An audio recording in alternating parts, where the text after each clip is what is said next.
Hey guys, today I'm going to tell you how to use split screen mode on vivo X200 FE or Pro.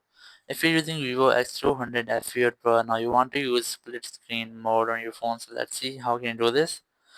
You just have to open any app, as I'm going to open, let's see, file manager, and after opening the app just scroll down control center and here you will get this split screen option. Just tap on it and your screen will be like this. You just have to open any other app if you want, as I'm going to open this one, so just tap on it, but it does not support the split screen. You just have to open the first app and then scroll down your control panel, open split screen mode, and this way you can easily open two apps at a time. So that's how you can easily use split screen on vivo X200 FE Pro. Thank you very much for watching the video.